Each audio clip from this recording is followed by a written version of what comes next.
Hello again and welcome back everybody to another edition of the Rural Report. I am your Rural 2IC, and guess what? I've got another one for you.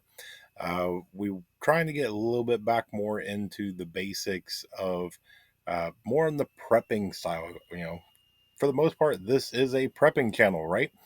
And so I've gotten some different people that not really complaints, but we've been talking a lot of news and a lot of other things, and they want to get back into more of the prepping videos. And hey, I'm right there with you. The news has kind of unchanged. Yeah, there's some new things here and there and whatnot, but we need to get back into some of the prepping videos. That's today. So, what do I have for you today? Well, one of the things that I have is going to be this video, which is going to be prepping for boredom. Now, I know that this is maybe for some of you going to seem a little frivolous, maybe a little silly, kind of a back burner. You need to get food, water, and other things before you even begin to even think about something like this.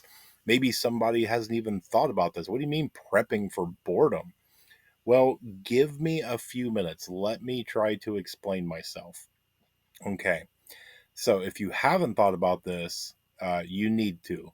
If we're talking about SHTF, now whether that is a weekend storm that knocks out the power, do you have something to occupy the mind?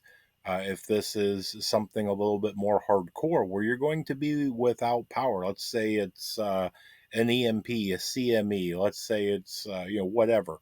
Uh, Whatever the scenario is, if we're talking about a long term SHTF situation, I know the first little bit, the first, days, weeks, whatever, is going to be chaotic. But I'm going to tell you, in my opinion, once the chaos settles down, we're humans and routine will form. And you're going to have a routine. You're going to get up, you're going to do your stuff and food, water, all that. But at some point in the day with your routine, you're going to have downtime. And if you don't believe me, just look at history. Look at native tribes. Look at the early American pioneers. They were crossing from coast to coast. They had downtime. Okay, they circled the wagon, started a fire. They told stories. They played instruments. They did whatever, and they had downtime. And so let me give you a little bit on this. Boredom, okay, is one of the things that you need to prep for because it is mental health. When you're talking about a high stress situation, you're fighting for survival. An SHTF situation has happened. Mental health is going to be extremely vital. Letting your mind wander during such a bad scenario, event, whatever, really it's going to mentally lead to more bad. And so you need to do something. Think about this. Your brain's just a giant muscle and it needs to be worked out. And if it's constantly under stress and you're getting a little less food than what you normally do, a little less water, you're constantly thinking of bad things, you're getting less sleep, all this stuff's going on. You've got to give some time, even if it's just for a few minutes. You need a laugh. You need to some a few minutes to breathe and just relax for a little bit.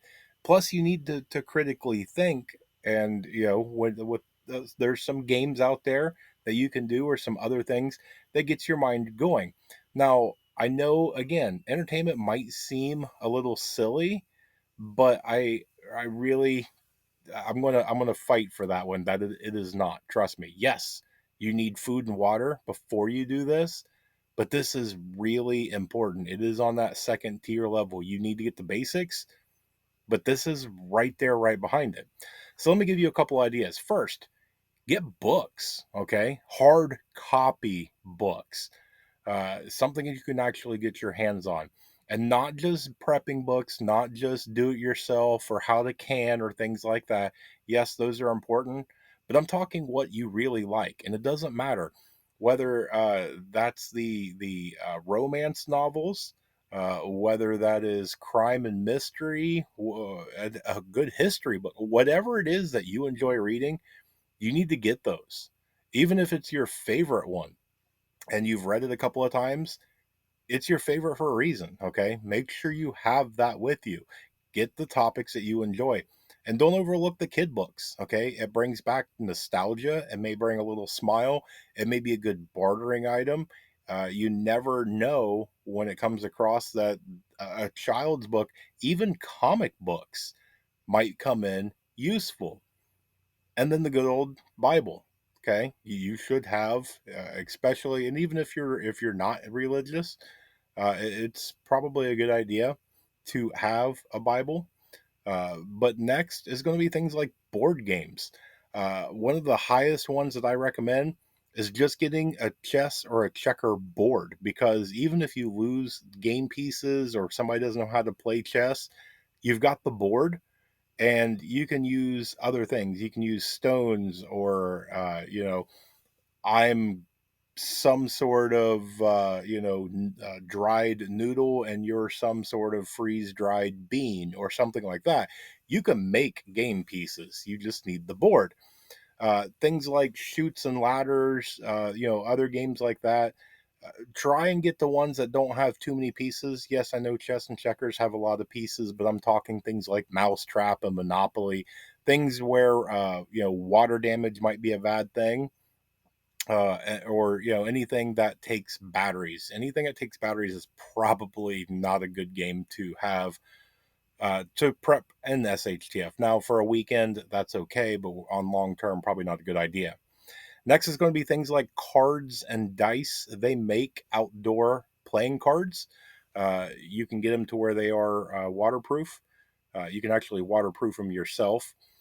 Now, one of the quick things that I have actually seen on a few prepping channels, if you guys have not seen this, is people are taking everyday playing cards, and then what they're doing on the front, where you have that little design right in the middle where it says, like 4 and 4, at the top and bottom, they're actually taking little prep cheat sheets and they are laminating it on there. And so each card has a recipe, or how much bleach, 2 gallons of water, or just little prep things, and now it's constantly with them. And so just another thing that you can actually take something and make it even better. um, Plus, when you're talking about things like cards and dice, not only are they pretty cheap and inexpensive, they're easy to carry in the pocket, they're lightweight, multiple games can be played with them. uh, those are probably one of your best bets.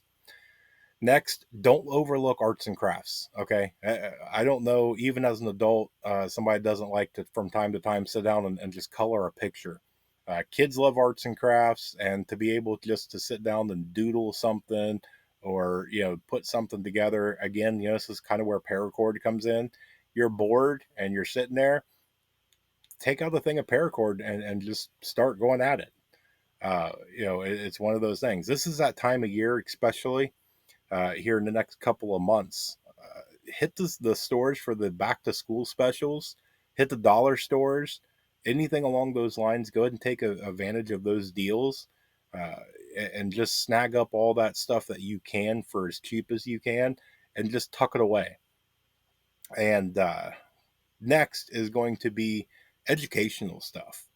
So not only are you going to be able to teach and cross train and do various things along those lines, but again, if you have children, you don't know when you're going to come across children. You may not have children, but you may have children join the group, and to be able to do some education and things like that. Basically, you got to think that children are the future.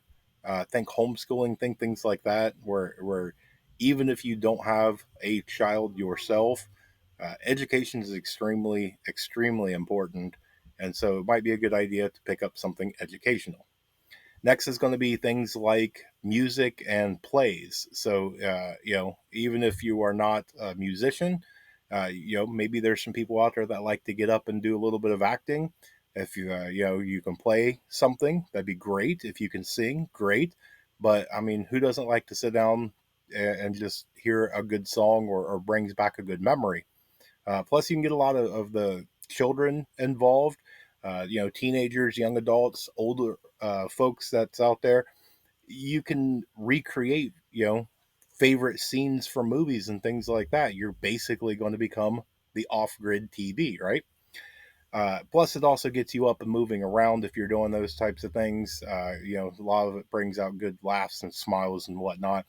And so, even if you're just watching, maybe you're not the singer, maybe you're not the actor, but maybe it gives you that, 10-minute little break where you can sit down and just unwind and just have a good laugh with everybody else. Then, don't overestimate, or underestimate, I should say, the fun that you can have with just a ball. Okay, just that regular ball, whether it's a soccer ball or a kickball or some sort of a ball. You can basically take a room full of kids and toss a ball in there, and they're going to figure out something to do with it. So, if you're out and about and you see something at the thrift store or at a yard sale or whatever, and you see that ball over there for 50 cents, might be a good idea to grab that. Now, there is a few things that you can do, even if, I get it, money's extremely tight. I get it. Not everybody's in the same financial situations. So you can do things still with no money. Games like charades or the mime game or whatever. There's a ton of different ones. The one where you act out and people are trying to figure out what you're trying to act out. uh, Skipping stones. It's nothing to go out to the creek while somebody's doing laundry or doing something, fishing. Grab a couple of stones and skip it. Yeah, you're not going to spend all day probably doing it. But again, for that 5-10 minutes, it's a way to unwind for free. And then, of course, one of the age old classics and one of my favorites is something like tag or hide and go seek. It's free. You don't need anything. You just need, basically two people or more to play it. And so that's kind of my little list. It's one of those things to just give you an idea. Now, there's a ton of other ones. I get it. I just tried to go through some things to get you to think. I didn't go through and list absolutely everything, and that's not the point of this video. That's not the point of any of my videos. My videos are to get you to think. I want to start and get the ball rolling, and then I want to leave it up for you. Now, if you are one of those ones that love to share, throw it down in the comments. I love reading your guys' comments. I get back to a lot of them. What are some of the games that you guys like to play? What is some of the stuff that you like to do that I didn't put on this list? Share it out. It may be something that somebody else needs to read, and then they can go, yeah, you know what? That is a great idea. So, anything else you got for me? You know how to get a hold of me. Thank you so much for spending a little bit of your time with me. Guess what? If you made it to this far in the video, you rock. I appreciate you so much. I hope you guys have an amazing day and a blessed day. Stay tuned because there is definitely more information to come. And above all else, please remember to remain united because we're all prepping in this together.